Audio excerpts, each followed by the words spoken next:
Boom, hello, and welcome to the Protector Nation podcast, a podcast that is dedicated to making the world a better place, making the world a safer place by making good people dangerous.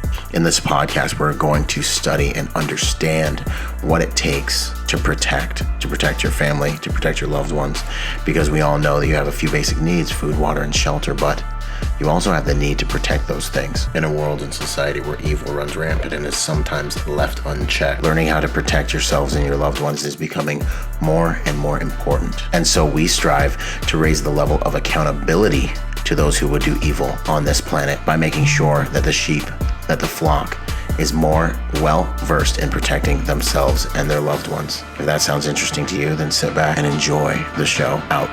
Boom, what's going on, you guys? Real quick, the Protector Symposium 4.0 is coming up. This episode is amazing. It's an amazing opportunity to talk about some of the things we will be training at the Protector Symposium 4.0. Entangled combatives. That's what James is doing in this video.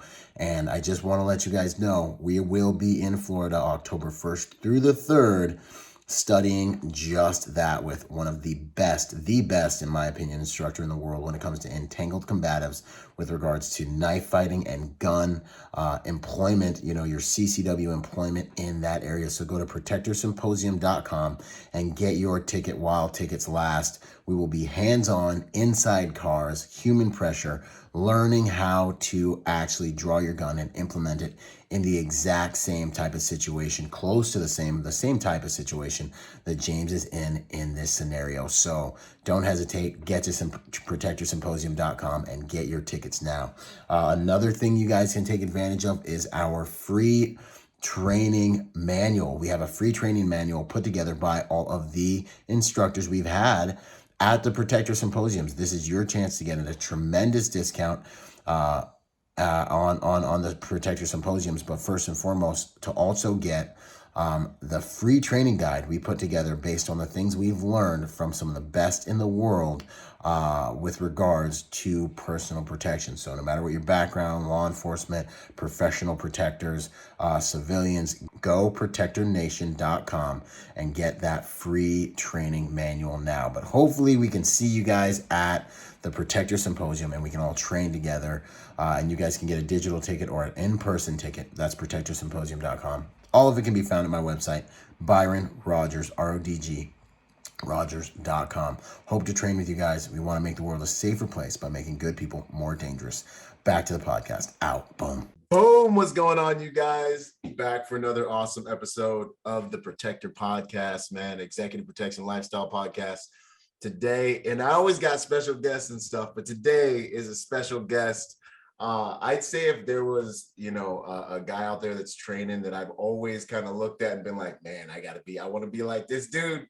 It is Tony Sentmanat, man. How you doing, brother? Doing great, man. It's an honor to be on the show, brother. Thank you for having me. Yes. So real world tactical. We've all seen the videos, man. You're tearing it up. He's the guy that I would be like, yo, I want to be like this dude, right? And dudes would be like, is that the dude who does all the crazy workouts and all? And they would talk about him like it was an unattainable level of just awesomeness. And I was like, exactly. Like, that's how I want to. That's the guy. Exactly. I want y'all to be like that guy that's crazy as fuck. Yeah, that's the cry. That's the crazy. Absolutely. And you represent for the big dudes, man. You know what I'm saying? Like, the other dudes are really efficient, and efficient's cool. But I was like the fat dude in school, and then in the Marine Corps, I was the heavy dude, The heavy guy, yeah. A lot of guys, and even when I was on the teams, I was still like 225, 230, man. I was always heaviest guy on my team. Yeah. Always. Marine Corps, they used to call me Tank. Yeah. So I was always the biggest guy in the Marines too. So both the time.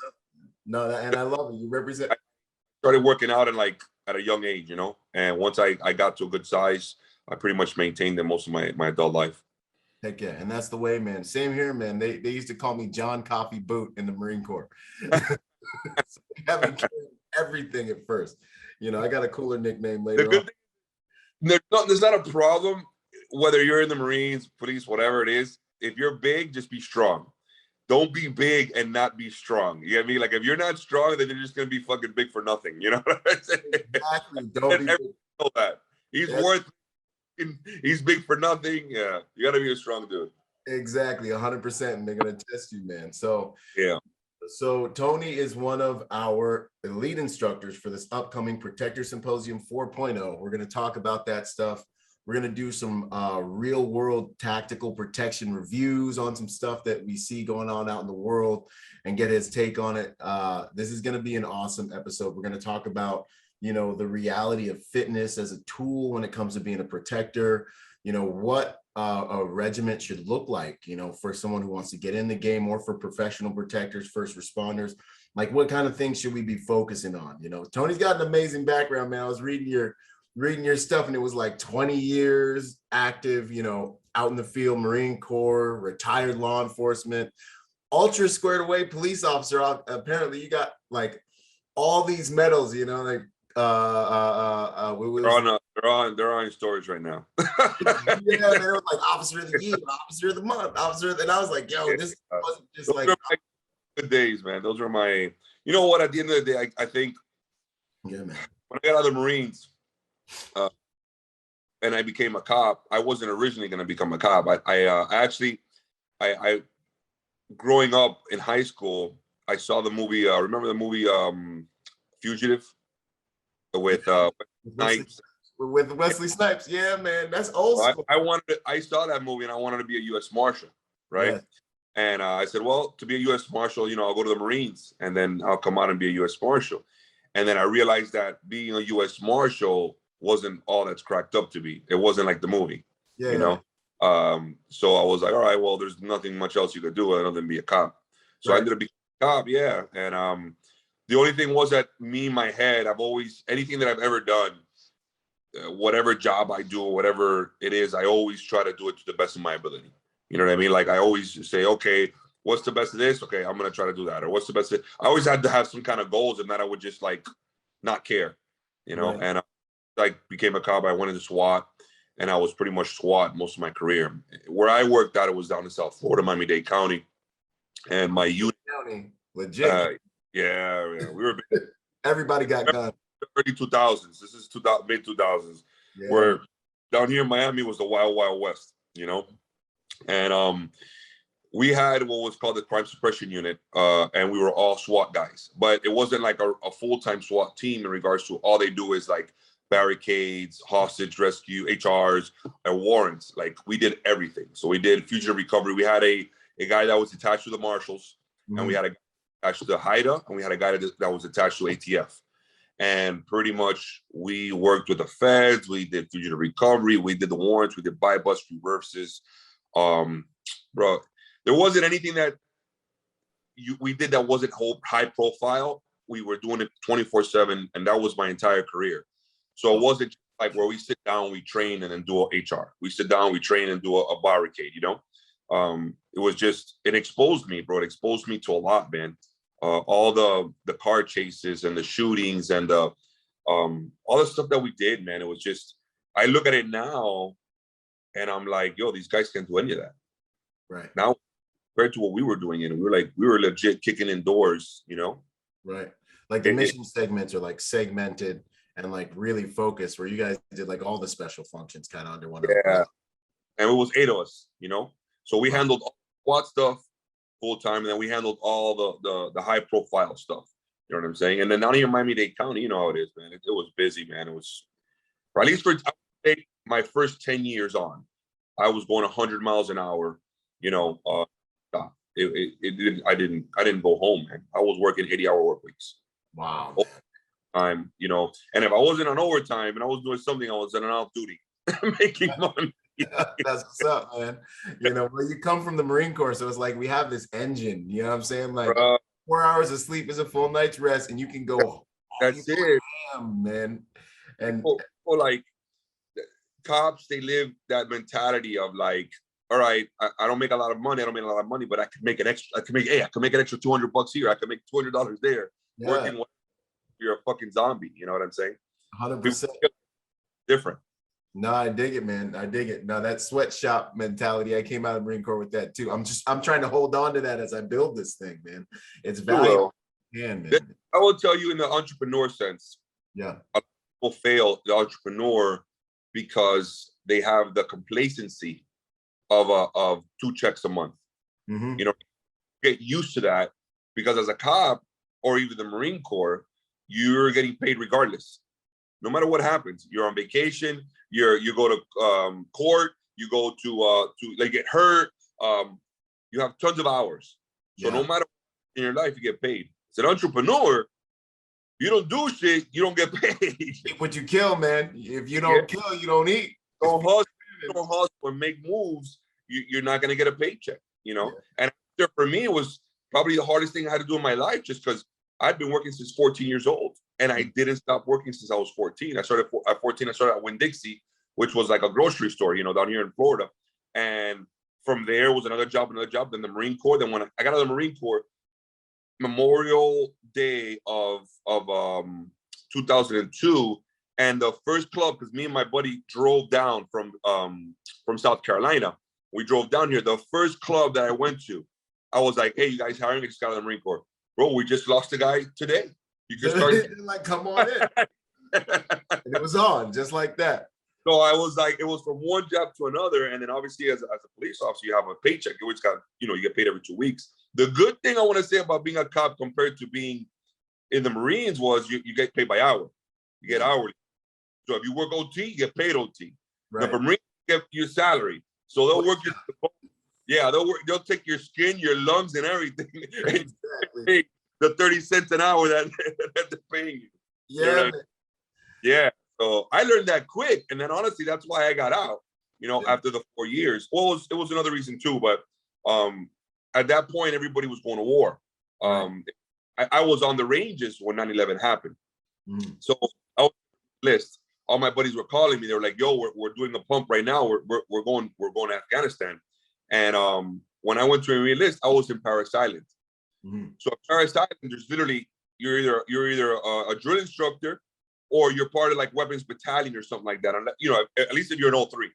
And I was a part of weapons battalion. I was a PMI. So I ended up getting my orders to stay there, because what they did to me was they required me to do my B billet. So back in the day, before wartime, your second term, you always do B billets. You go MSG, MSG duty, recruiter, or drill instructor. Right. Yeah. The ropes there, Paris Island. I had already been there 2 years. They're like, no, they keep you here as a drill instructor. And I go, what? I saw what those drill instructors go through. You know what I'm saying? And then I was like, you're like, lost your mind. I'm like, I'm going back to a fucking grunt unit. You know what I'm saying? Time. I go, let me go back to my grunt unit. Let me get ready. And I'll go to Afghanistan. No issues with that. And he's like, no, we got to keep you here, drill instructor, because we're going to have an influx. Their biggest thing was we're going to have an influx of people coming in now. So we're going to need them on a drill instructor, you know what I mean? And bro, I was like, I'm out. All my friends were all going. And I was like, I'm not going to stay here as a grunt for another 4 years. You know what I'm saying? And not fight. You know what I'm saying? Absolutely not. Absolutely fucking out. Got out. Getting out. I would have done the same thing. And then you realize how much money you can make as a civilian. You're like, they took advantage of me.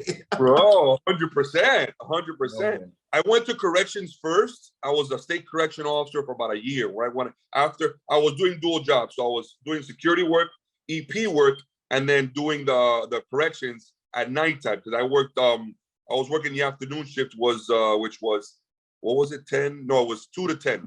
So I was working 2 to 10. And then whenever I didn't work there, I was doing EP work. And whenever I didn't work there, I was working the clubs. So that was my first year, literally. And then I busted my ass there. Corrections sucked, because corrections was it was hourly pay, but they flexed you. So you worked too many hours. Let's say you had an RTR or something, and you went over, they would flex you at the end of the week. And they were like, oh, you got to go home early. And you were like, so there's a glass roof. There's a glass ceiling. You're like, okay, well, this ain't it. Yeah, I worked was Dade CI, and Dade Correctional Institution was down here in Homestead, and it was the lifers. They had lifers, 365 and over, and then they had on the right side, they had 364 and under. So pretty much all the misdemeanor guys were like, and you're divided by a fence. And then on the left side, all the lifers had T-dorms there, bro. And it was rough, man. I got a lot of scars in my hand because of that place, because it was just, they go there and the guys don't care. That's their life. Yeah. You know? And they're talking about ruffles or Ruffles or Roman noodles or chicken, you talking about it? They'll stab you. They'll kill you for that. It's on life or death, son. Oh man. So who would you? I always like to understand the man behind, the work. Who are you at your core, man? At my core. Yeah, Tony really. I'm an American patriot from immigrant parents that I would say doesn't know what his mental or physical limit is. So I spend my entire life trying to figure that out. Outstanding. You know what I'm saying? That's awesome. Anybody has ever said something that I couldn't do something, I spent the rest of my life trying to do it. I don't let anyone ever tell me what I can or can't do. And I'm a huge firm believer in that. As long as you're in the United States, obviously, because if you're in other countries, sometimes it's impossible. It could right? take life. It could take your entire life. Unless you're at the right place at the right time and happen to get out, right? But if you're here in the United States, that's literally my mentality at the end of the day, because I honestly don't know any other way, man. I've never, my parents have shown me that growing up. My grandmother came from Cuba with my grandfather, and my grandfather had a heart attack in the airport in my grandmother's arms. Died because they came from Cuba to Miami to get have a heart surgery that they didn't do in Cuba at that time. This was in the 60s. Yeah. And grandmother was an MD. She was a doctor in Cuba.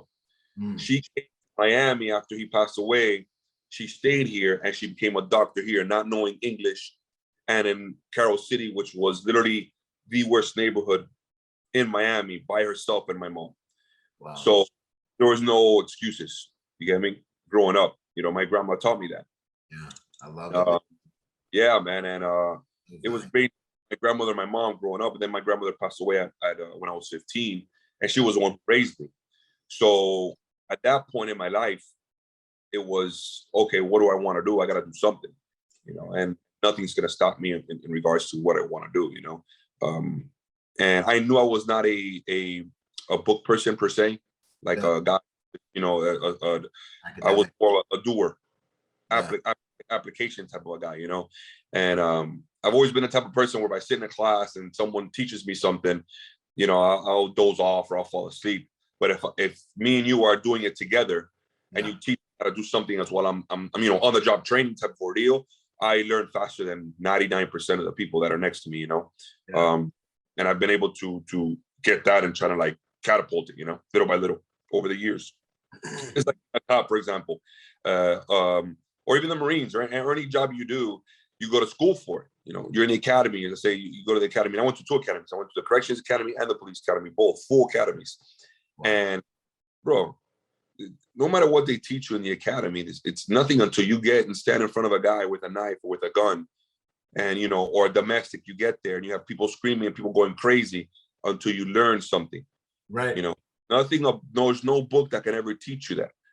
There's no book that can ever, your job, for example, there's no book that is ever going to be able to, when you're next to a high profile client and 50 want to kill you, know what I mean?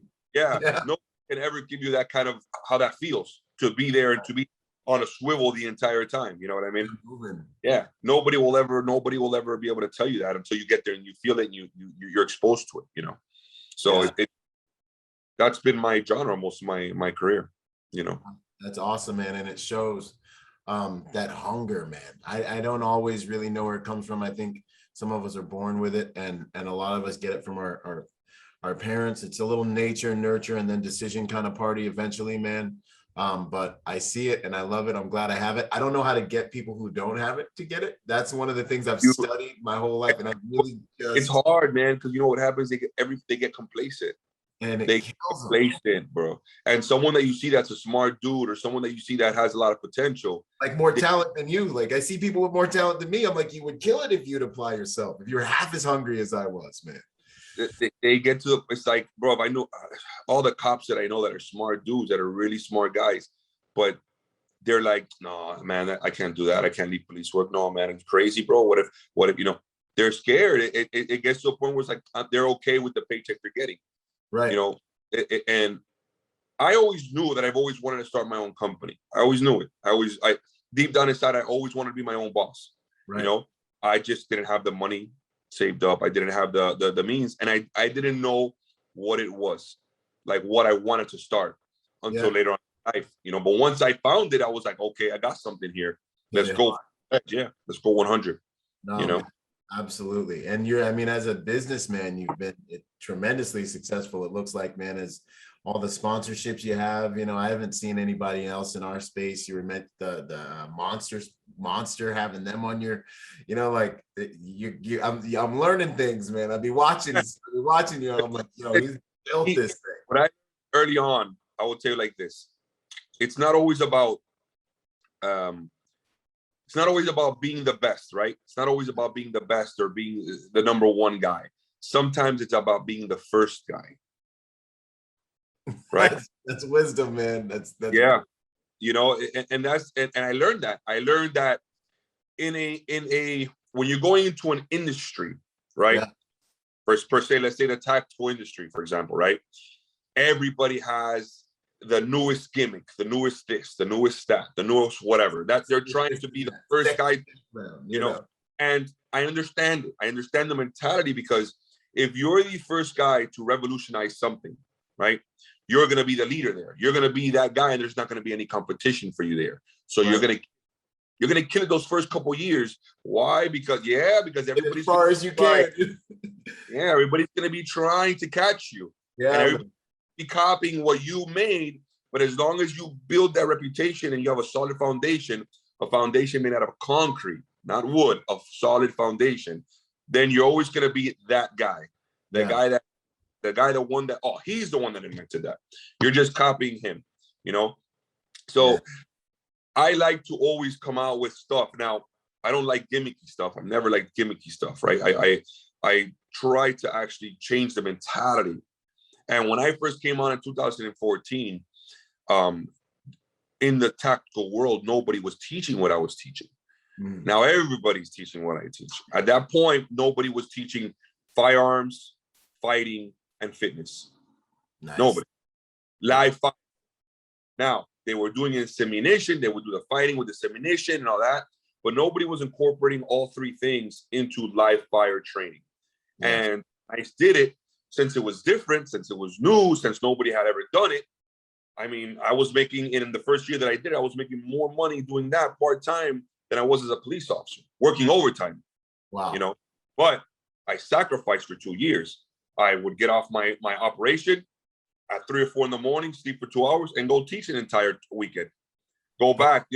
Yeah, it was every weekend, boom, boom, boom, was like that, you know? And so I learned how to tweak everything, change it, you know?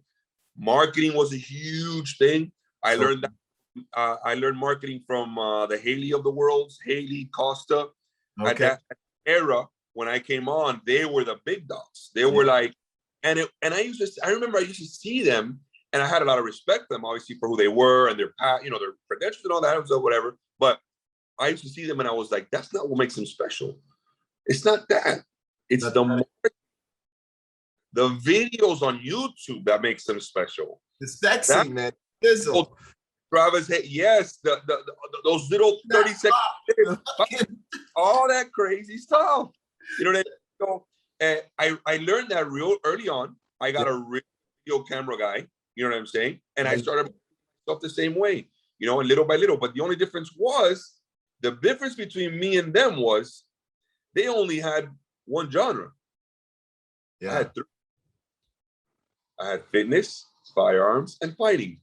You see, most guys, and this is, I think, where really I differentiate from a lot of people in the tactical industry, right? Yes. Most guys only train all the time at what they're good at. Yeah. I spent an entire career training at everything I wasn't good at, to the point where I started getting really good at it. That's when the magic happens.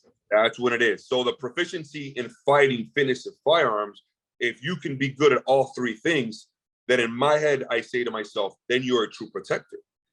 Then you're a true operator, because if you're a one-trick pony where you can only shoot a gun, then if somebody gets close on you and they grab you and they throw you around like a little rag doll and you can't get to your gun, then you're worthless, right? But what if you're a fighter and you're a good gun guy, but you're a fat piece of shit? Then you're not going to last 30 seconds in a fight either. Right. So you got to find a happy medium somewhere. You know, at the end of the day, you have to be a guy that is proficient. If you want to lead by example, I'm assuming, right? Because everybody at that point, if you're an instructor, you should lead by example. Now, with that said, as you get older, every instructor gets older. You know, they become more of a mentor than an actual, like, you know, athlete or that type of guy. Because if you're 60 years old, obviously you're not going to be able to do the same things you did in your 30s and 40s, right? But at that point, you've already proven to the world what you're capable of doing, and then you're just teaching and then just trying to pass down the knowledge, right? But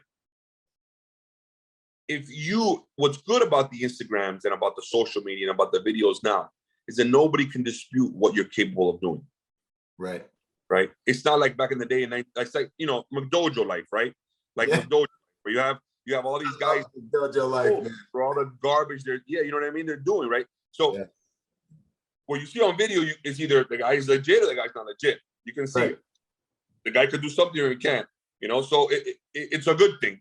And for me, I literally spent my entire, for mixed martial arts, I've done it since I was like 4 years old, but, you know, shooting and the hardcore fitness stuff, the type of training, the functional fitness training that I did, you know, started when I started in the Marine Corps, all that, you know, it took me a long time. It's perfecting programs. It's, you know, after becoming a strength and conditioning coach, your body is not designed to do the opposite of everything, which means it's like, how can I say, it's hard to be a CrossFitter and to be a powerlifter. You can't do the both things. So you have to somewhere down in the middle. And believe it or not, every single, as we say, protector, right? Like the protector in Symposium, should be cut right down the middle. You should be a guy that has enough functional fitness to withstand a fight. You need to be a guy, even if you're functionally fit, you need to be strong enough that if the guy gets on top of you, you can take him off you. Right? Exactly. And you need to be proficient enough to get to your gun and to know how to use it. And if you can't use a gun, maybe you have a knife, but you have to be proficient enough to use a knife, right? So all these different things, you have to be the jack of all trades at the end of the day, right? In the fitness world, the way that I used to run it, and explain, I'll break it down, you know, it was 20 pounds heavier and 20 pounds lighter. You as a grown man, if you weigh 220 pounds, you want to be stronger than the guy that's 240, and you want to be faster, more agile than a guy that's 200 pounds, if you're 220. Wow. So you're that, exactly. You're that guy right in the middle. You know what I mean? So no matter who you go against, you're always going to be able to at least withstand a good battle against either or. One guy bigger than you or a guy that's smaller than you. Because obviously the guy that's smaller is going to be a little bit faster than you. So you either have to use your strengths or you have to be fast enough to be able to, you know, defend a one leg takedown, a two leg, you know what I mean? A double leg or whatever it is. And then a big dude, you got to be able to strong enough to withstand it. If the guy takes you down, now you're going to have to take a 240-pound guy off of you.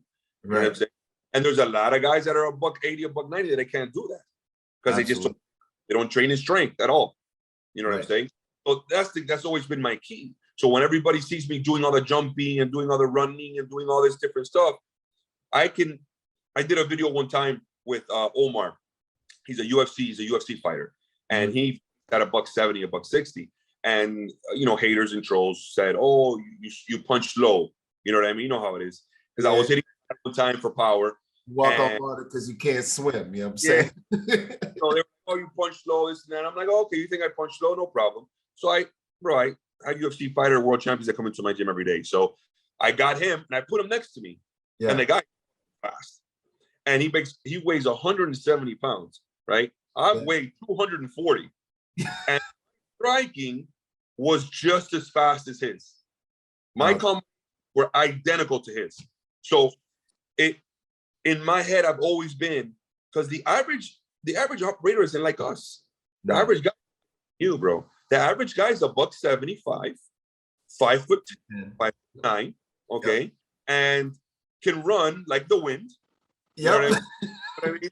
They can, and they're really fast and all this type of stuff, So exactly, they're quick, and they, always been that battle. It's always been that, and people would always say, you have the trolls again. It's like, oh, you'd never make it as a Navy SEAL, or you'd never do this, and I look at them, and it's so funny because it's like, then you obviously don't know me. Yeah. You don't know, because at that point, if I decided one day, let's say, that I wanted to go through butts and then I wanted to do all that stuff, do you really think that I'm going to walk in there at 230 pounds? Right. Of course not. I'm going to prepare myself for a year to a year and a half, and I'm going to walk in there at $185, $190, fucking solid. Yep. And I'm going to be able to run like the wind. I'm going to be able to do everything. Now, at that point, it's all fucking mental or intestinal fortitude, and don't get, you know what I mean? Don't get hurt. And don't get hurt. And the thing I think that they overlook is the mind that has created what you are right now in all these realms, business-wise, marketing, physically.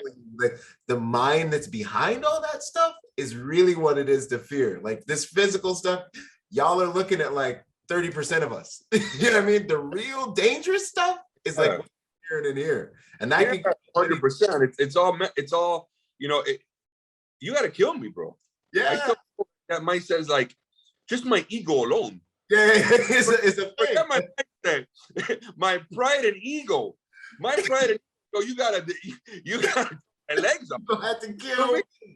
Yep, I'm right there with you, dog. Yep. Forget about it. Just my pride and ego, for the simple fact of like, that's why when I started my business, all my cops, everybody in the police were like, you're fucking crazy. You're gonna end up here. You got 3 or 4 years left just to retirement, this and that. Brody, at that point, I'm dying. You think that I could fail? No matter what happened, I wasn't going to fail, because I wasn't going to give those guys the satisfaction of seeing me fail. Exactly. But, no, some people may say it's crazy, it's whatever, but it's just I honestly don't know any other way. No, I'm the same way, man. I got, let me either conquer or death written across my shoulders in Latin, because I've been the same way, man. And it's like, I'm about to do something in the EP space. And like people who love me are like, yo, you're going to get blackballed from the industry. No one's going to talk to you. You're too young, man. You can't start an EP school. And they come, and it's because they love me, they're trying to give me this. I know. And I just look at, and I just feel this thing, and I'm like, now I'm going, homie, and I'm going to die. I'm either going to die or succeed, and it'll be a good. Byron, do you know how many people, when I first started my company, how many fucking instructors were talking shit about me, bro? And then they just wasting this and that and whatever, bro. Then 2 years later, you go on YouTube and everybody's hitting pads. Yeah. Shooting and fighting. Everybody's doing fitness shit, doing push-ups. Come on, man. Same thing here, man. Now everybody's got an app. Everyone's online. Everyone's got a podcast. Yep. Like all the stuff I was told them to do. They have the tactical games now. You know what I'm saying? The tactical games. I remember when they came at me with that, I was like, yo, I invented the concept, kid. I invented the concept. I was flipping double tires on the range when nobody even knew what that was. I couldn't get those tires before I would go shoot. You know what I mean? Like, come on. Yo, so killing me. This is good stuff. And success leaves clues unless you're clueless, y'all. So I hope you're listening, man. There's he's giving you some hacks. Like there's some gold in here. I hope y'all are hearing it. So for someone who's just starting out in the game, or maybe a cop that's like, well, geez, man, like I need to up my game. Where would you suggest starting? What type of regiment would you suggest looking at? How would you suggest approaching this interdisciplinary way of becoming a protector? This is a sophisticated equation. Listen, there is no easy way, bro. I know. Everybody's like, yo, is there a hack? Is there a pill? There's no hack, there's no pill. It has to be a lifestyle, man. Yep. It has to be a lifestyle, period. Because it took me, it's hard to, it's just like saying, to become situationally aware 24 hours a day, 7 days a week, it has to be something that you don't think about. Right. It has to be Because unconscious. if you constantly have to think about it, you get tired. Exactly. You get tired, and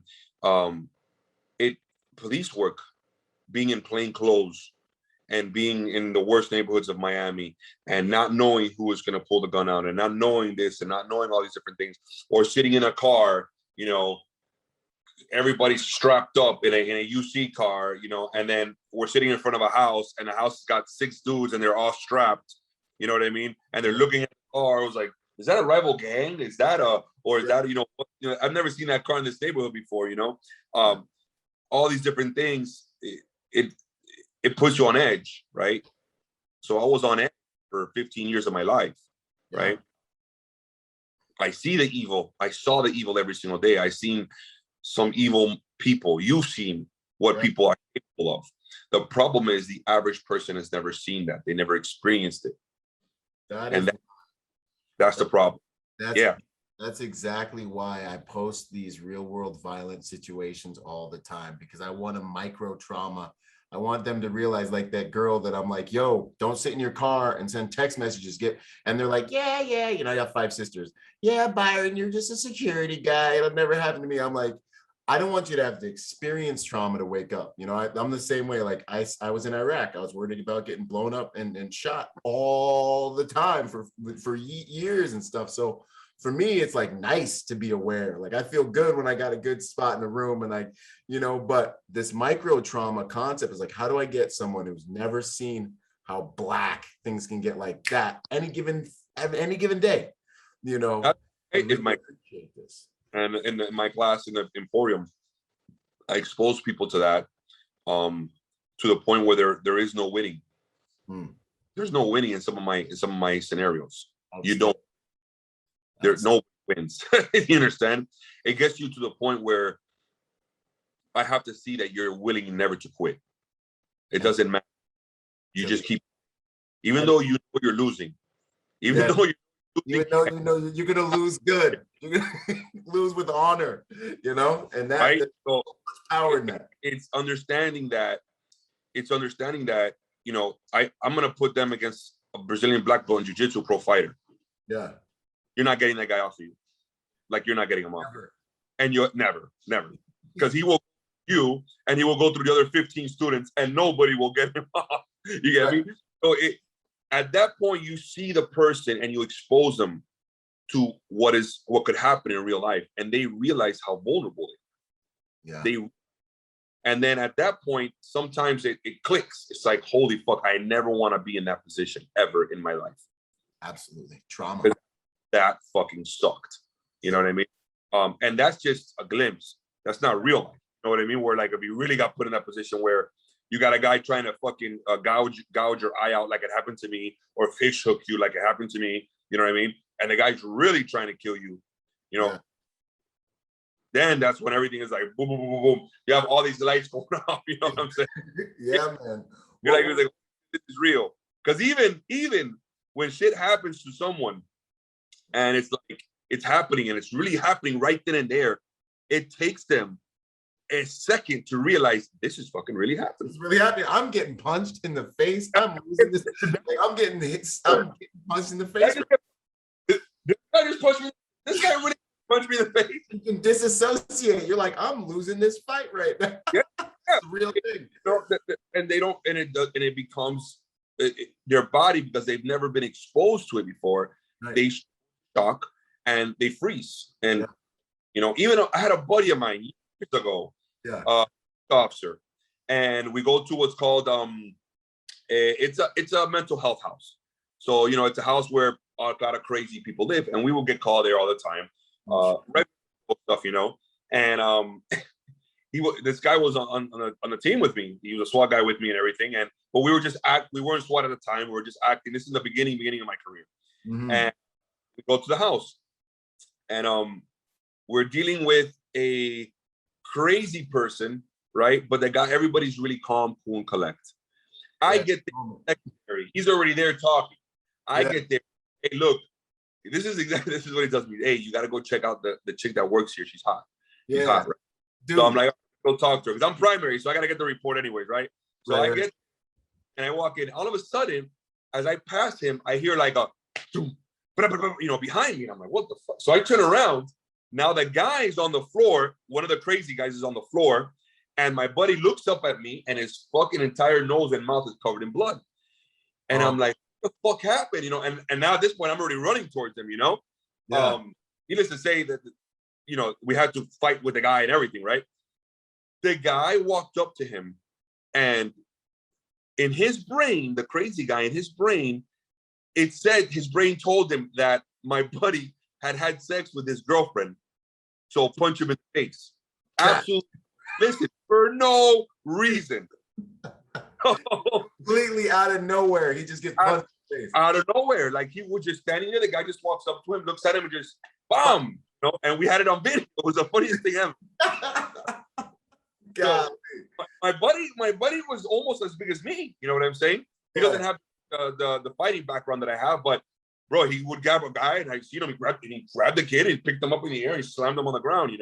Yeah. And you could see in the video where he gets hit, bam, and then he just stops and looks for 1 split second, like, what the fuck? He's like, I'm a cop, right? And then he gets in it. Once it clicked on him that the guy hit him, and he was aggressive towards him, then he just fucking went to work, Right. But it shows you it's like that split. You had that second that if you're not waiting for it, right, it's gonna take you a split second for your UDA to kick in, For the UDA, you saw what happened. Now you got to orient yourself. Okay, this is what fucking happened. Right. Damn, what am I gonna do now? And I think it's even worse for civilians that have zero experience with it. They live in their they're like, why me? This can't be happening. They got to cycle through all these superficial thoughts. Why me? This can't be happening. I can't believe this is happening. What am I going to do? And whereas somebody who's dealing with these types of things and training, and I always say protection is more than just a job, it's a lifestyle. Like, that's our slogan. 100%. Because the things you do when you're not working are the things that are going to carry you in these moments, and if you don't have that mentality to where you can accept it because you've lived in that chaos and get to work, man, you're going to be on the wrong side of the action really quick. I always tell a lot of people a lot of bad things happen to people that put themselves in bad places. Yeah. Right? I see things happen to people who put themselves in stupid situations, man. Yeah, and that's the key. I was like, if you're not there now, granted, a lot of the situations you can't help. Maybe it's the way that you walk home. Maybe it's the way that you know what I'm saying. And it happens to be that you crossed the wrong guy at the wrong day, right? But a lot of times people go out there, like, I don't go to Miami Beach anymore, bro. I don't go to the beach anymore. For what? What do you do? You're gonna find out there is problems. I'm right there with you, bro. I just don't have any desire to go to those types of places anymore. It's two people, these stupid people in one place. Exactly. So I'll have the homies over. I'll go to a lounge, maybe. Period. Yeah. And then when I do go to a lounge, I get my own place, my own area. You know what I mean? Where we're surrounded by all of us. All of us, yeah. I was talking about that last night with my girls. Like, if I ever go to one of them places again, I'm gonna have my own spot. I'm gonna get taken from the short line to my spot with my shoes, and that's it. Don't do it any other way. I don't care if I have to go to the bathroom and come back. That's it. Because it gets to the point where, and I worked the clubs down here in Miami, and bro, it was nobody tough. How can I say this? The tough guys won't ever start issues. The guys that start issues are always the guys that have 4 or 5 friends. Yep. And the little dudes with 4 or 5 friends. Yeah, and then they and I feel bad for the guys that go with their girlfriends and they're walking around and the fucking guy grabs their ass or starts talking big. Yeah, stupid stuff like that, and Miami's, bro, it's rough. Miami here weekend, Miami Beach, Labor Day now and Memorial. It's a disaster. Yeah. You can't even live in the beach those couple of 3 or 4 weeks because car gets destroyed, broken into, you know what I mean? You can't drive anywhere. Obviously, the traffic is everybody, it's a disaster. And they have everything blocked off. And it's just been over the years, it's gotten to a point where it's like, I don't even go over there. I stay on the west side of Miami, bro. my gym is on the east side, which is Wynwood, the Wynwood Little Haiti area. Yeah. But I go there to my gym. And go in the gym and then come out back to my other place. Yeah, that's it, you know. So it's, you know, but I understand, like, the thing what people don't get it, man, and you're always going to talk about, and we're going to talk about it, and all the instructors are going to talk about it in the forum. Right. What happened here? Something. Oh, okay, here we go. Okay. Breaking out some film. And all the instructors, you know, they're always going to preach that lifestyle, man. It's just a lifestyle. Absolutely. No, it really is, man. And avoiding stupid things. And yeah, on that question, where do I start? You just get started. The sooner you start, the sooner you finish. You get a membership at a MMA gym. You get a member. You go ahead and you train with some people at the range. You get ongoing training. You don't go to a training event. You get ongoing training. We'll be in Florida at the Symposium. Well, get on with the crew. Listen, and I'm gonna say it there when I have those guys in front of me. I'm gonna be like, well, look, if you think that this what you're teaching, what you're learning from us for 4 hours is going to, this is only a glimpse. You're gonna retain maybe 3% of what we teach you. Right. And you don't continue to do what we taught you, or you don't continue to get further training and get more reps in, then within a year, within 6 months even, you're going to forget most of the stuff that we taught you. Yeah, it's exposure. This is exposure. That's what it is. It's exposure. Absolutely. It's okay. Holy shit. You know, I need a lot of work. Yeah.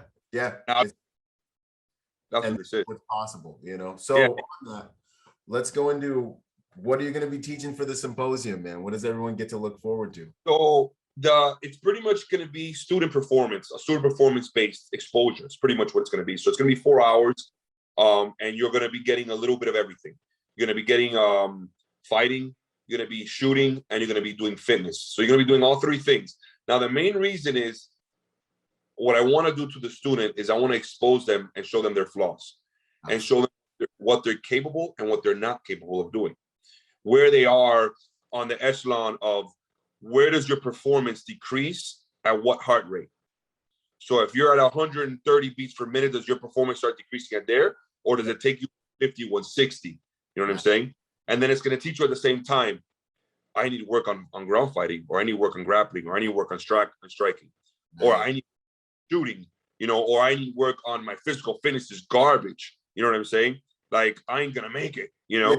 So, yeah. So I'm exposing all the students to all these different scenarios and teaching them at the same time on how their body reacts to their heart rate, to fatigue, to adrenaline, to all these different things, you know? So that way, when they leave those 4 hours, you know, they can say to themselves, man, I need to work on this, I need to work on that. Holy shit, that exposed a lot of weaknesses that I have.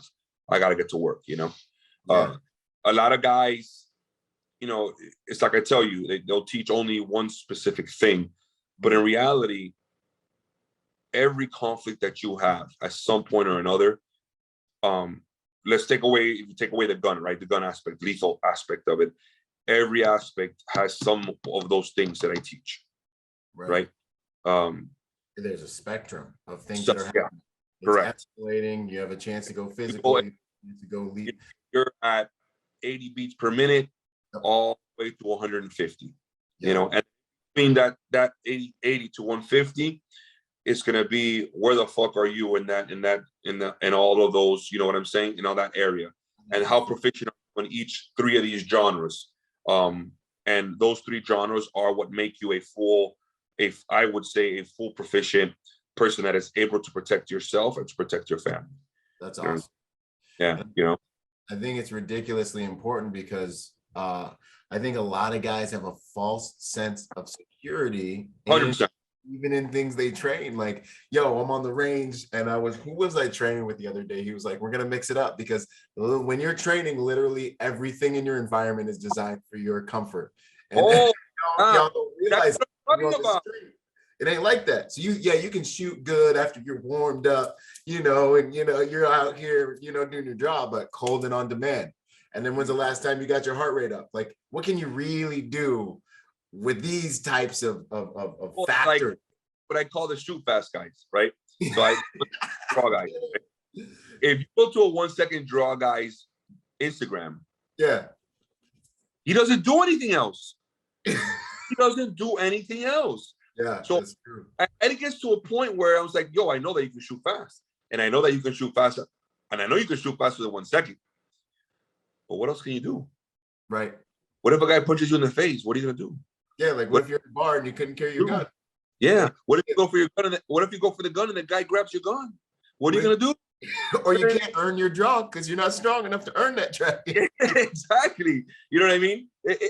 And that's my issue is everybody trains what they're good at. Yeah. All the time.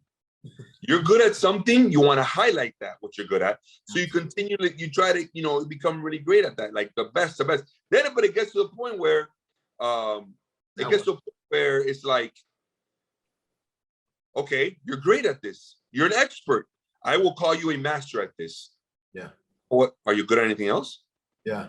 Or are you a one-trick pony? Yeah. And what if anything else happens? Yeah. Then what? How about when that 1 second draw didn't do you any good and something else happened? Because as a civilian, probably 90% of all conflicts will start, 97 or 98% will all start in a physical confrontation. Yeah. It will start. You may be that 1% that actually shooter, you know what I mean? Or 1%, maybe that one video that we saw, the guy rolls up and pulls out a gun and he fucking did the 1 second draw on the guy in flip-flops. You may be that guy, but if that's not the perfect scenario, it gets to a point where it's like, bro, you gotta start training in other stuff, man. We know that you're good at that. I want you to better yourself at that point. What really are you trying to do? Is it for all entertainment? Because everybody does entertainment on Instagram, right? I have videos that I've done, things that aren't part of my training program, that they're entertainment. Me jumping over a car head first, rolling out of it, and jumping hurdles isn't really part of my curriculum. It's so cool though, man. It is, but it shows you what you're capable of doing. So at that point, something like that is more intestinal fortitude. Is more me giving myself a gut check at that point, saying, I think I could do this, but I'm risking a lot, but I have to do this because I have to prove it to myself that I can do this. Yeah. Right. And it took me 30 minutes to work the balls up to do that. Checking angles like, all right. Understand that the wrong landing can cost me my shoulder, my neck, my back, whatever it is. So, it's a thin line between that, A lot of the shit that you do in a regular training program isn't going to be fit for Instagram because it's going to fucking be boring, 100%. No, that's true. Solid, man. No, I love it. Exposing those weaknesses. That's one of the most valuable things, that people that want to get better will take away from it, man. Absolutely. 100%. Any advice to the ladies that are thinking about coming out that are a little intimidated by the curriculum? They shouldn't be. I mean, by my, absolutely not. I have taught in full day classes, what I mean, with the whole thing, that have the firearm ever. Like the first time that they ever grabbed the firearm was within my class. And they do better than the guys. Mm. The girls do better than the guys because the girls are sponges, bro. Yeah. The girls, no ego. Ideas. Oh, so what you tell them to do, they will do it to the T. And believe it or not, bro, let me tell you, women, or at least a chick that decides to say, hey, I'm going to come to this class, women have, bro, they're better. So 90% of the time, they're better than the guys. They won't quit. They'll fight to the death, because they feel like they have to prove something. Yeah. And the women, I've had several classes where the women outshine the guys. Several classes. Outstanding. I recommend always take, courses for guns and especially knives. I'm a huge proponent of women and knives, just mainly because it's very concealable compared to like a gun. And women tend to be smaller and faster than a bigger and stronger guy. And with a knife, if you're faster and smaller, you're gonna have a lot of fun making a lot of cuts on a bigger dude. You know what I mean? And it's an in-close weapon. That's so what I'm saying. If the ambush works and you got a gun, you got to do some things to really implement that weapon. If they grab you and you got to implement a knife, that's the weapon you want in that space. 100%. It's a close quarters weapon, and it's a gift that keeps on giving. You know what I mean? And at the end of the day, if a woman is proficient with a knife, she's probably deadlier with a knife than it is with a gun. Because a gun, remember that there's only one way that the bullet comes out of. So the gun has got pointed at you. The knife, every motion that you do with the knife once the blade is out is a cutting motion. Every with your hand cuts, stabs, whatever. So if you're caught up, if the guy grabs you and you have that knife in your pocket, you grab that knife, even if you're grabbed like this, which with a gun you couldn't do anything. With that knife, he's gonna have his intestines out. He's gonna be all over the floor by the time the guy lets you go. You get me? You know what I mean? So it's to me, I've been a big proponent of that for females. Just a lot of more knife, 50% gun, more knife. You know, because the guy will have more. Remember, a guy feels comfortable with a female because he's stronger, so he's always gonna be closer to you, grab you, hug you, throw you on the ground, compared to a guy where he's gonna keep his distance because he doesn't want to get knocked out. You know, the girl wants with a knife. A girl wants the guy to get closer to him to be like that, because once that knife starts cutting, it's gonna be too late. Yeah, by the time he starts realizing he's getting hit, you hit him. It's over. Yeah, over. It's already it's only a matter of time before the guy is going to bleed out. You know, especially if the person knows how to fight with a knife. That's the main difference, man. That's the killer right there. See, because it's not a person with a knife just stabbing you a random, whatever. I'll play, random stuff. Because a person that knows how to do something with a knife doesn't even have to be like a master or nothing, but they know where to cut. You know what I'm saying? At that point, every cut that they do is bro, it's life threatening. It's a timer. There's just a timer. Time, So I'm a big proponent of that for the females. I dig it, man. I'm looking forward to it. I've always wanted to train with you, so that's half the reason. I was like, yo, I'm gonna create an event, and I'm gonna get down there and train with my. You're not only gonna train with me. You're gonna be training with the entire team. So, okay. Somebody get some one-on-one. All the other instructors are probably coming with one guy or them. I'm bringing probably 3 or 4 dudes with me. So standing, and we're gonna have. the class sizes are gonna be maybe a little over 10. We're gonna keep them real small, so everyone's gonna get a lot of high touch attention. Work, a lot of work. So I've always been a proponent of an 8-hour class. If you have 10 bodies in 4 hours and everybody knows how to do the, work the fundamentals, get a lot of them. Because that if you let's say you have a 10 to 15, person class, and 3 guys out of the 15 guys can't shoot the gun, or they don't know how to work the fundamentals very well, that class is gonna lag. Right. Because you're working at their speed, So where you can get done so much more, you know what I'm saying, with someone who knows already what they're doing, and get done a lot of work. Now you have to slow the entire class down to be as much as you could teach as those 3 guys can take in. Right. And that's the only with like teaching beginners, in a 4-hour course. Because at 4 hours, you're literally, in 4 hours, you're teaching a brand new class. The first hour alone is just verbal and dry fire. And make sure you're not going to kill me or shoot yourself. 100%. So that already, and by the time that they get loaded up and this and that, you got literally an hour and a half, 2 hours of actual shooting, But if you can get in there and you get loaded up and ready to go in that first hour, 30 minutes, then you're golden. You're going to have a good solid 3.5 hours of running and gunning, going ham. And there's not going to be any breaks, obviously, in those 4 hours. You're just literally, whatever break you're doing is to go load up, Exactly. And work. That's the way I see it, Yeah. 100%. I want my students to get work.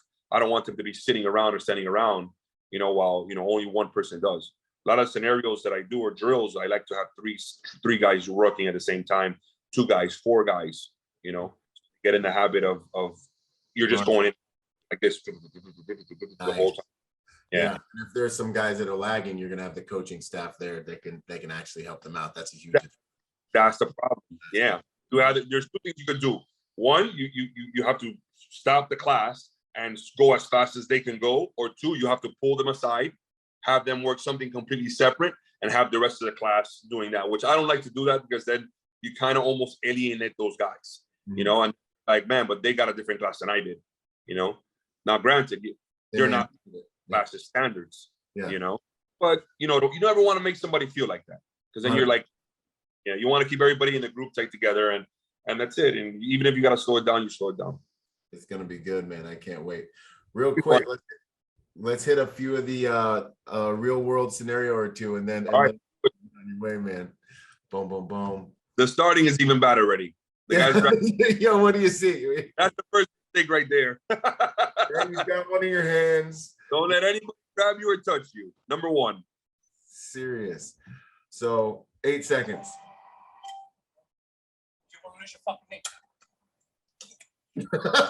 Oh. Yeah. So I wonder what he looked around for. It was, you think, police or what? Yeah, man. To me, it looks like a difference between intimidation and actual man of action. Like when I look at my guy, he looks like he's probably a Marine or something. Like he knows what he's doing. Yeah. And he's already decided he's gonna punch the other dude in the face. Oh, in his brain, he was just looking for the right opportunity. Exactly. I think when he turns around and he looks around, he's like, let me make sure there's no cops around. We good? We good? Oh, that's it. That's it. And the other, I don't know. I guess the other guy, like, he must have reached out to him and he put his hand down just to make sure that he didn't touch him or nothing like that. So he controlled his lead hand, which was obviously. And then I'll tell you like this: him turning his head, he felt comfortable enough to turn his head around, knowing that the other guy wasn't going to do nothing. You know what I'm saying? Because in reality, see what he does right there. You do that to me, and by the time you turn your head back around, I already took your teeth out. You're sleeping. Yeah. I wouldn't, you never turn your head like that. But I think he just felt comfortable. And he knew that the other guy wasn't going to do nothing. And he's like, fuck it, that's it. I'm going to fuck you up. Exactly. It was a good combo. Left hook, right cross. Boom, it's over. Absolutely. And you can hear a guy, oh boy, in the gray shirt, his arm's up, his rear right arm's up, and he's got something in his hand. Actually, it looks like he's got an asp in his hand. He's got one of those telescopic asps in this upper right, his upper right hand. It's raised to the dude right now. You can kind of see. Oh, is that what it is? He's got an asp? Yeah, like in the corner of the screen coming right over. Oh, yeah, I can see it now. I didn't see it before. He's like threatening to beat this dude up, and the dude's just like, I'm gonna knock you out. I'm gonna knock you out. That changes a little bit now because the guy's got a weapon. Absolutely. But it's crazy. Like, you know what I think? The guy, he knew that this guy was just talking. And he was green shirt dude knew. He was like, you're just talking, but I'm gonna knock you out for this. Fucking pulling an asp on me, period. And 100% justified, by the way. Yeah, no, that's a lethal weapon, man.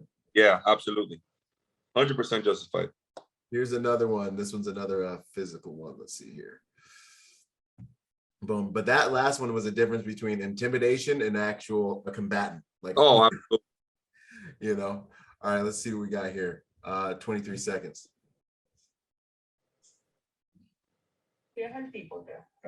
I saw that one, yeah. And then the kid rolls up. Is that a kid or what? It looks like a freaking 13-year-old kid, like a 10-year-old kid. Either or a little, like somebody who's really tiny. Yeah, man. No, it looks like it's like a little kid. He had robbing people with him, man, and then dude sleep. Let me see it one more time. Yeah, man. Let's see it one more time. What does he have in his hands? Is that papers? Yeah, it looks like he was going into a bank or something, or running some errands, man. Yeah. Yeah, that was a classic example of getting out of in your own world. Period. Yeah. That wasn't like, you know, what I do is a lot of times, I've gotten in the habit of when I park my car, I always look to any vehicles that are adjacent or behind me. So like I usually always park backwards in, right? So that I'll sit in my car, and out of habit, not that I want to do it, but out of habit, I always look up my left, look at the right, and look at all the cars around here. And then I'll step out of the car, and then I'll look behind me because I have a truck. So I'll open the car, come out, and then I'll look behind me to see what vehicles are behind me, just to see, you know. And the main reason I do that is because it's been so many years that breaking into cars and teams that follow people outside of like Best Buy and all that type of stuff, you know, that I just got in the habit of it. But that could have been avoided, you know. I mean, could it have been avoided? I want to say like this.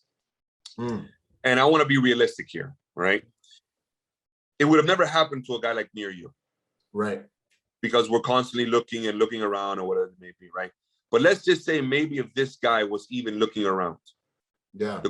This guy, he knew exactly how to do an ACTR. He put him in a fucking choke and he put him to sleep quick. Yep. Could that have actually fought that other guy off, even if he was paying attention? That's the question, you know? Yeah, that's the question. And if he was paying attention, would it have been, maybe if that guy had seen him coming, would it have been enough deterrence for him not to be chosen? Like, who knows? Exactly. You know, like maybe it would have at that point, because you could see, number one, that he's an older guy. Yeah. You could see, number one, that he's out of shape because he's heavy, he has a heavy stomach, right? Yeah. And the other guy was taller, bigger. He knows a little bit. He put him into a legit choke, you know? Yeah. And it was quick, it was fast. So I'm thinking, okay, even if he sees a guy coming and he punches him in the face, he knocks him down to the ground, you know, is that guy really going to be able to defend himself anyways? Right. You know, so kudos to the bad guy. Yeah. And you know, like, and to a lot of that too, I say, you know, self-defense, personal protection is about the self, you know. If you don't have the physical capabilities, get the weapon, get the equalizer, invest in the training, you know, like, and another thing too, man, that kills me is people think that the protection game is all about the tools and the hardware. Yo, the right software, you know, if that guy would have seen, hey, like you said, you park your car, you look, you have SA around your vehicle. Yeah. Who's watching? Who's watching me? You know, I'm watching, who's watching, who are the other predators in the environment? It's like, if you would have seen that or could read that, maybe you could have just drove off, you know, maybe you could have just 100%. Yeah. Stayed away or stayed out of that. Like, yo, I don't trust that guy. Let me take another lap in the parking lot, you know. But see, people don't think like that, Byron. Yeah, I know. I got world are you living in, you know, I'm like, yo, my spidey senses are like out. Now. Listen to me. Hold on. You're thinking to yourself, listen to what you're saying. You're like, that guy doesn't look very, you know, he looks at it, let me get in my car and let me get out of here. First of all, number one, even saw that and you weren't working, you're going to be like, that guy doesn't look very good, but I'm going to get out because I hope he comes and talks and he does something to me. Yeah. I wish a mother would. I'm gonna walk right through this parking lot. That's what you're going to say in your head. You're like, I'm afraid to God that this guy comes over here. I swear to God. Walks over here with his white shirt. Would never ever say man. Now a female might say that, but a guy, he's gonna look at that, even though he looks kind of, he's like, I don't know, he ain't gonna do nothing. Bump that dude. I'm going to my store. Yep, that's yeah, that's how it's gonna be. The only one that I could say do that maybe would be a female, where the guy is like looks creepy, you know, and she looks like, let me go park somewhere else, you know what I mean, something like that, but not no guy. No, you're 100% right. And the other thing that makes that dude, his camouflage really effective is he had a kid with him, man. We discount mams, like military age males, if they have family with them, almost like automatically, you know what I mean? Yeah. Like I see a dude with a kid, I'm like, he's got a kid with him, like, you know, like I don't think he wants to have any kind of problem, you know. That's of course camouflage. But even military guys with kids will be like, hold up, grab my kid real quick. yo, take these kids right quick. We handle this. Give me 1 second. Yep. What were you saying again? Yeah, I'm trying to go to Valhalla tonight. Oh man, solid. Let's see the last one here. A little more involved. Dude's getting ready to get it on. The dude with the shirt off always goes to jail, from what I heard. Bro. There. Boom.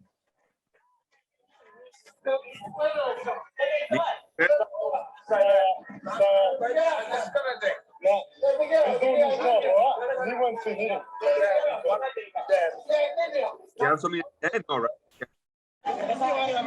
No, his hands are good, right? Yeah, man. Yeah, he looked like he knew what he was doing. Boom! Hey, that takedown was beautiful. And then straight to knee on belly. You know what I'm saying? Yes. Easy money. The security does everything right. He doesn't, he gets attacked. He takes it. He does a sweep, takedown. The guy with the shirt on is an idiot, probably drunk, too aggressive, and got his ass beat. And then what I like about what the security guard did, which is very, very important, he never commits to a side control or to full commitment to him. He stays knee on belly. So if anybody else goes to attack him or something, he can easily get back up. You know what I mean? He's not gonna get like, he's not married to that position. You know what I'm saying? He's still upright, which is really important in a crowd control situation where you have guys around you filming, you know? Yeah, no, that's huge. He's got that situational awareness and the positioning to make moves. I dig it, man. And you're right, 100% right. And it looked like he used restraint. Like, this is selling security right here. He's not beating off the dude, you know. He's the guy that you hire. He's like, hired. Exactly. So he goes for a security job. He just shows that video. Here you go. He's like, exactly, man. No, I loved it. He navigated that like a G for sure. Let's see. He did very well. Outstanding, man. Well, boom, man. This has been great. I got just a closing question or two. A habit that you think makes you a better person or a protector that you think people should consider. A habit? Yeah, like a daily thing or a weekly thing that people should look at. I would, let me see. A habit would be probably getting in the habit of staying off your goddamn phone. Ooh. You know what I mean? Until you get situated. So if you're going from your car, you know, from your vehicle to a restaurant, or from wherever you're walking or whatever you're doing, get in the habit of staying off your phone. Putting your phone in your pocket or your hand and paying attention as you're walking, obviously looking around you. Even, I would say like this, even in police work, the tunnel vision that people get is just incredible. We would get bolos all the time for armed robbery. You got a bolo, black car, 3 guys in the car, whatever, this and that, whatever. And I mean, situations, no lie, where we're in literally like a convoy going towards the area, and the bolo is put out. And because the cops are so like, you know, tunnel vision, hearing the car going there, that the car passes right in front of them. The bolo vehicle, like that right there in front of them. So I've always been the type, so in police work, the difference between a good cop and a great cop, right, is what cop knows to be at the right place at the right time more often, right? So with experience, you get a call, whatever call it, homicide, armed robbery, home invasion, or whatever they may be. You have to learn the outlets of your city, how they come in and how they come out. You never go directly straight to the scene because the guy's gone. That's why they're putting out a bolo, you know what I mean? So as you're coming in, there's 2 things to do. You either come in through the outskirts or wait on the outskirts. Meaning that, like, this is I know the guy has to go northwest to get out of the city this way, or northwest to get out this way or this way. All right, I'm the closest, my route is through here. All right, so I'm gonna take the outskirt. That street is what they're gonna use to leave. Or am I just going to wait on the exit ramp, depending on where it is, right? And that's how you catch the bad guys, putting yourself in the right place. Once you know how to do that, you start to catch the bad guys more often. And always ask me, he's like, bro, how do you always end up, you know, you're a fucking magnet. How do you always end up, you know, and I was like, well, I know how to put myself in the right place when I hear a call go out, you know? And sure enough, once you learn how to do that, I remember tons of times where I would see all the cops running lights and sirens, and I was going the opposite way in my UC car. And everybody was like, where the fuck is he going? 5 minutes later, 726 Coyote, I got a subject vehicle northbound. You know what I mean? It was like, it was because after a while, it's like they all have the same mentality, bro. A bad guy has the same. They don't know where they're going somewhere to do a crime. They're driving in circles to find the opportunity but they don't know where the fuck they are. Right. Wow. So they're so fixed on what they're doing. That's it. They're not doing crimes where they live. No. Crimes in other hoods, in other places, or other, you know what I mean? So they don't know that area very well. They're gonna drive around that area looking for a victim, and they don't know what streets they're on. So what happens? There's the victim. Boom. Opportunity hits. They get the victim to do the armed robbery, or they're going to the house to do the home invasion. They come out and they're always gonna take the easiest route back to where they know. Or back, if it's a chain snatch, they go back to the flea market or back to a place where they know they can sell the chain for cash. Wow. Right? So once you learn those avenues and you learn those outlets, I would say out of 10 robberies, you'll end up getting like 4 or 5. It's like a 50-50. Yeah, you know? Outstanding, man. I got you, boom, and sure enough, you see the car coming down. Woo, bam. Hey, you light them up, it's on, you know, and the chase is on. You know, what happens to cops is, or what happens to everybody, not only cops, but EP guys, Marines, and when your adrenaline hits and when you start processing all this information so quickly, everything where you should actually slow down and try to process everything, you're only thinking about one thing.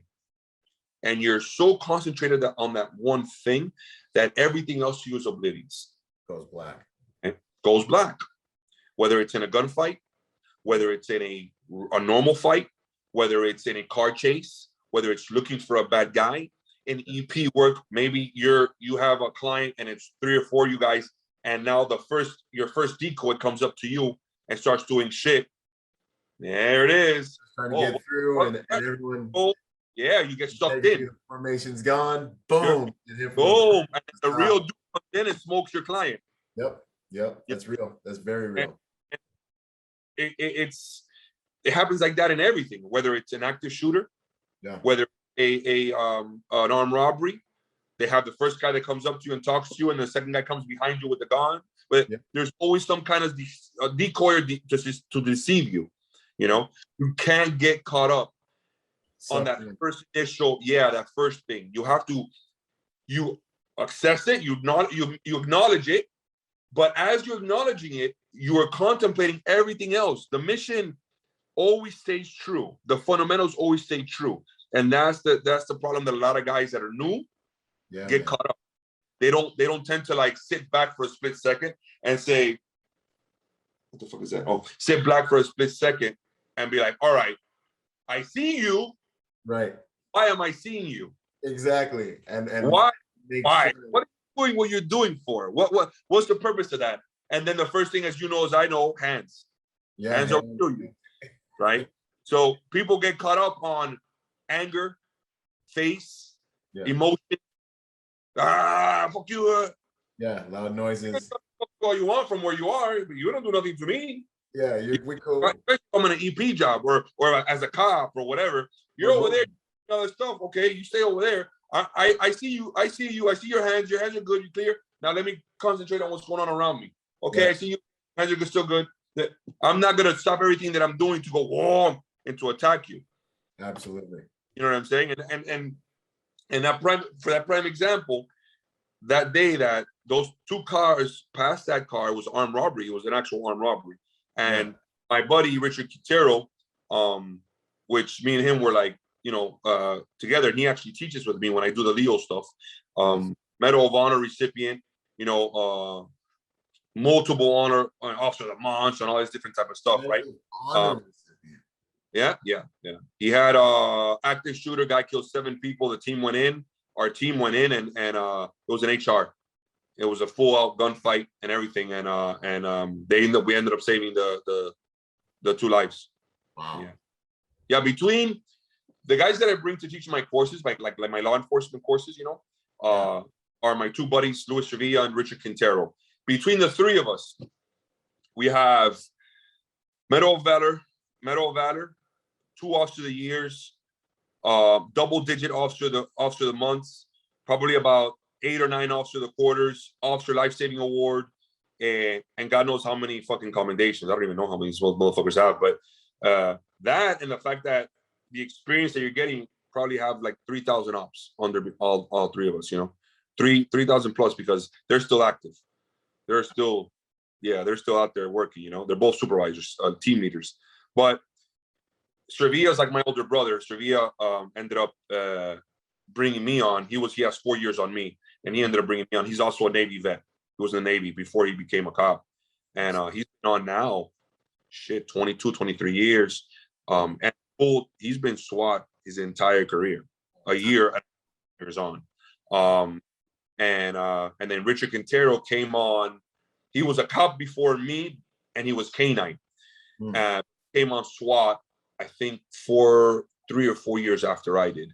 But I mean, the amount of car chases, the amount of shootings, the amount of fights, bailout, and all those type of things that we used to get into back in the day. It was us. It was always us together. It was us three, because we were part of this unit, you know? Bro, it was a constant. We used to fight for who was going to get the clusterfuck award, you know?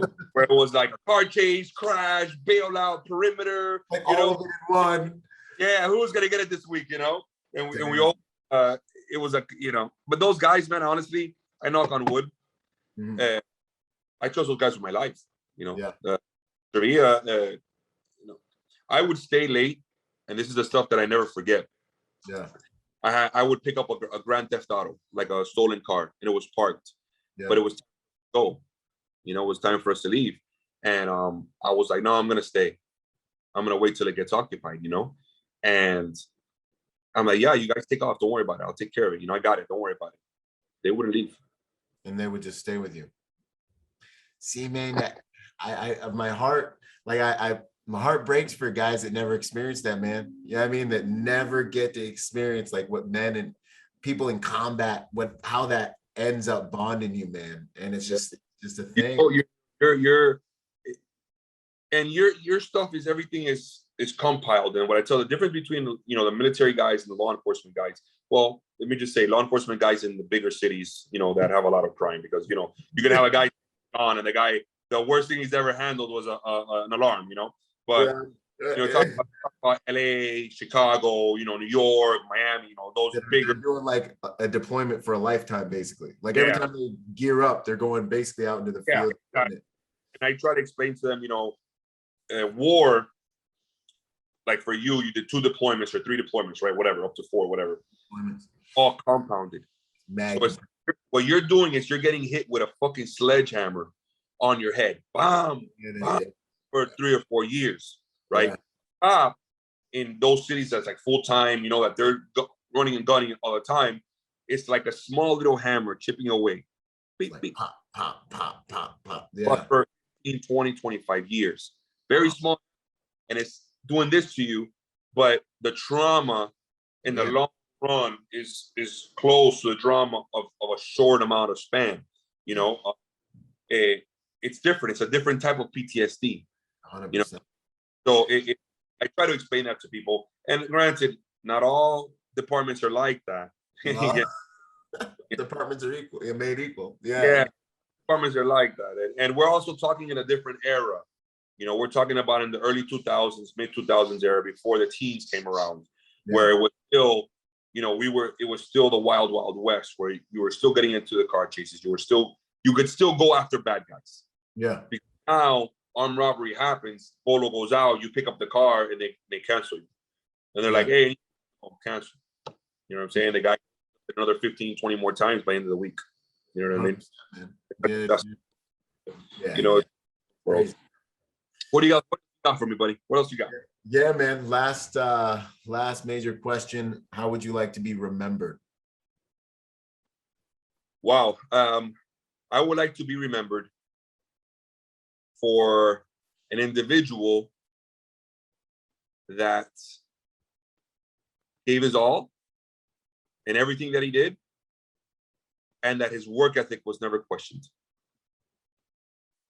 You know what I'm saying? People can question everything they want about me, about who I am, about my personality, about this, about that. I may be an asshole, I may be this, I may be that, whatever, but they can never question my work ethic. Yes. I've been asked for a very, very long time, you know, and I think on social media and all of that, it has shown people what a human is capable of doing with hard work, you know, and come with nothing.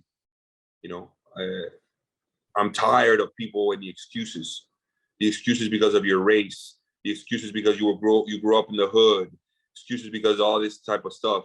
You know, I came up from immigrant parents with absolutely nothing. And my parents never once allowed me to make an excuse about the color of my skin or where you came from. The bottom line was always, you live in America now. And in America, if you dream, what you dream can come true. Yeah. And to this day, it's still true. You know what I'm saying? We're still at that point. Will we be there in 20 years? I don't know.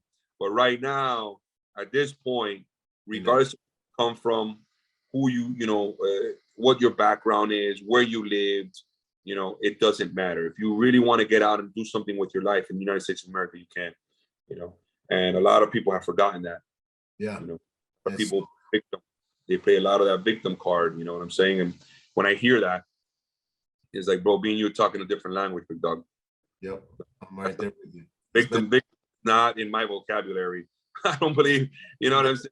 Now you tell me you live in Mexico, or you live in, you know what I'm saying? Or you live in Afghanistan, you know what I'm saying? You might be a victim, you know what I'm saying? Like, that's a whole nother ballgame. Yeah, there you might be a victim, and then I will, you're absolutely correct. But here in the States, bro, here in the States, you got even people that be in the States that don't even have papers, man. Right. That don't have papers, they become freaking business. They own businesses. They make six figures. They become millionaires, and they're not even a fucking resident. They're driving the truck they always wanted, man. And you think they're just mowing your lawn, like you feeling sorry for them. Like, there ain't no way in hell you're a citizen, bro. How you? He's like, yeah, but I get you know what I'm saying? But we gonna make sure your house is taken. Bro, I used to, as a cop, I would stop people, right? And I look at this guy, and I'm like, how long you been here in the United States? Oh, I've been a year and a half. And you're driving a $250,000 car? How do you do that? And I've been here my whole life. Yeah, man.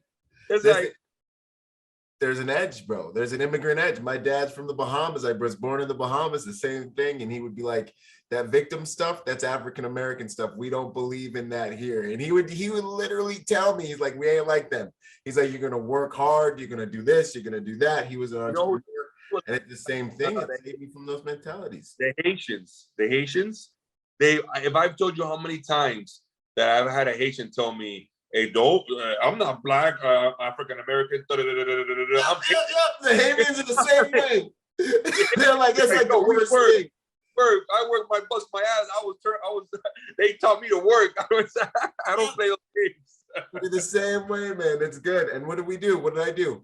I grew up poor with my mom. I joined the Marine Corps, survived that stuff, got out here, became an entrepreneur, and got after it. Ain't no one giving anybody anything, but we getting what we deserve at the end of the day. And that's, I say to people this, and I'll leave with this. Yeah. Money is important, obviously, right? Money helps a lot. Money is, always is good to have a good amount of money where you're comfortable, right? But the most important thing, and I would tell you that I have learned in the last decade of not only my own business. Number one, doing what you love to do, right? You got to wake up in the morning and be like, yo, I'm happy. I'm happy doing what I do, right? But number two, being able to do whatever the fuck you want to do. Huge, man. That's what it's working for. You know that I set my alarm. I'm gonna tell you a little secret, right? I told you I wake up at between 11 and 12 because I go to sleep pretty late. Yeah. I wake up, I put an alarm for 8 o'clock in the morning. You know why I put that alarm? Just to turn it off. Just to turn it off. My man. That's the victory alarm. Every morning at 8 o'clock in the morning, and it goes off. Beep, beep, beep, beep.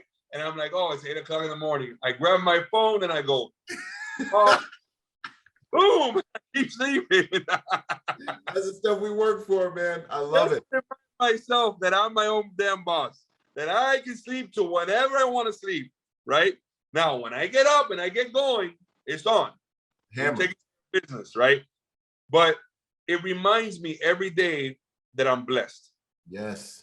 To appreciate the little things that I have. I call it my little empire. You know what I'm saying? I have a good friend of mine, my brother Diego, which you're going to meet him over there when we go in the class, is going to be there. He keeps me, comes from Argentina. And Diego had a really rough life coming, you know, when he came from Argentina to here.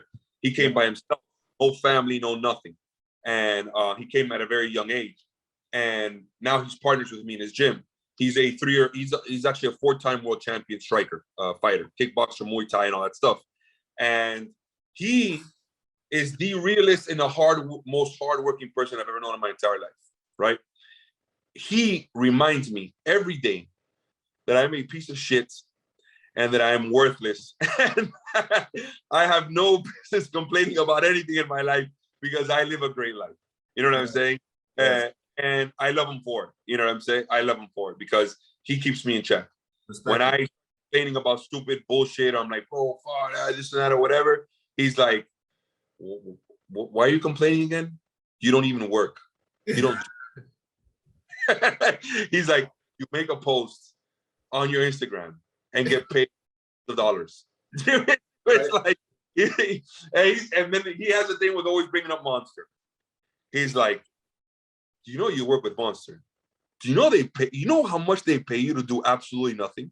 To do nothing. That's what you do for Monster. That's awesome. Every day, you know. And I'm like, all right, D, all right, you got it. You're right. You're right. I love it. Before we leave, my quote, and this is my quote and my brand quote, and what I firmly believe in, and this is the philosophy of real world tactical, is if you make your mind unbreakable, your body will become unstoppable. Outstanding. Good Make your mind, or your body will become unstoppable. Meaning, like, at the end of the day, as long as you got a strong mind, you can accomplish anything in this world. I love it, man. Outstanding. Thank you so much for your time, brother. We'll make sure your links are in the show notes for your brand and all the things you're up to, you know, Real World Tactical, your IG and all that stuff. I believe you got an online thing going on now too. I have my Real World Alliance, which is a community where you have access to all of my online training programs. So it's a subscription service. I give everybody a chance for 2 weeks. I only charge them $1 so they can see it. They like it. They can stay on it, or if they don't like it, they can opt out. But it's bi-weekly payment of $14. I like to be straight up, bro. I'm very transparent. It's a $27 thing. But at the same time, not only do they get all my training programs, but they get over 200 tutorial videos of my 3Fs, fitness, fighting, and firearms. They do all of that, where I teach the fundamentals of shooting, where I teach striking, ground fighting, grappling, tutorials, obviously. And then at the same time, I do giveaways every single week to my community. So I give away ammo, I give away gear, I give away tons of stuff, you know. And every week I pick 3 or 4 people and I give some stuff away. So it's a community that I wanted to build for people that supported me, that I wanted to give back to them, and at the same time be with like-minded individuals where they can support each other. When someone has a question, when someone has something, everybody goes back and forth and does it. You know what I mean? We're about 3,000 strong now. So I've only months, but you know, we're hitting 3,000. We should be hitting 3,000 this week. You know, so hopefully 5,000 by the end of the year and 10,000 by next year. So those are the goals. Wow. You know, yeah. The whole the long-term goal. Once I get a good amount of people, then I'll end up traveling. When I travel, I'm gonna hold like seminars in each state, and whoever's part of the Warrior Alliance or whatever can come and meet me and, you know, do a seminar and maybe even a class, you know. So they have access to my courses too as well, where they'll get like 50% off to my courses and all that stuff when I travel. Nice. So that's the long term, you know, the long term. A lot of value in there. I love it, man. That's good stuff. Yeah. I wanted to give you that money. I wanted to be able to give them an overwhelming, you know, by end of the year, the goal for me is by end of the year, like whatever they've paid, they will have gotten it back in product or information or education or something. You know what I'm saying? Because that's literally my page, my Instagram page or my social media has been suffering quite a bit lately. I haven't really been doing a lot of my first shooting video that I did was like a week or two ago. But I hadn't done a video in a while. I've been just doing photos and stuff like that, you know, giving quotes, just because I've been working a lot on the subscription service, man. Been trying to get as much content as possible, you know, because at the end of the day, those are the people that really support me, man. Yep. You know, that community, those are the people that are hardcore followers and hardcore fans, and I want back to those people, because those are the people that help out at the end of the day. Obviously, the Instagram fans as well. Everybody's. It's always good to have a lot of sports, but I'm just saying, I want to focus on those people a lot now, at least for the beginning duration, so they make sure that they get their valuable. 100%, man. That's awesome. I can't wait to learn from you at this symposium. It's an honor. It's a privilege. It's gonna be fun to meet the other guys too, man. I've never trained. I know Grossman. I think I went to 1 or 2 seminars of Lieutenant Colonel, but the other guys, been a big fan of Pannoni for quite some. He does some good stuff. For great things about him, and it works. I had a couple of friends of mine that have taken some of his courses. They say they're really, really good as well. And the only one guy that I didn't, I never met, I never heard of, was Jiwang. How do I say his name? Jared Wahungi. Jared. Jared is the only one that I had never heard of until recently. But I'm looking forward to meeting him too. It'll be good. It's gonna be amazing. Yeah, man. We're going to tear it up, my man. Thanks so much for giving me so much of your time. This interview, this conversation's been epic. There's so much wisdom packed in here, man. It's like everything else you do. Amazing amount of value. So thank you. I can't wait to do this thing with you and keep killing it, brother. You too, man. Take care. Be safe. And appreciate you having me on, brother. It's been a pleasure. Take care. 100%. Take care, brother. Talk soon.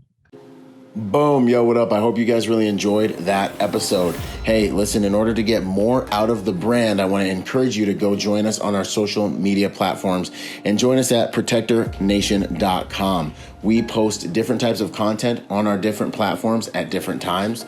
You'll get blog posts, you'll get videos, you'll get real world combat engagements and things like that. So stay plugged in order to get the most out of the brand. In order to support us, also go to protectornation.com and buy something, or join forces with me on Patreon. You'll scroll down the homepage and you'll see the link.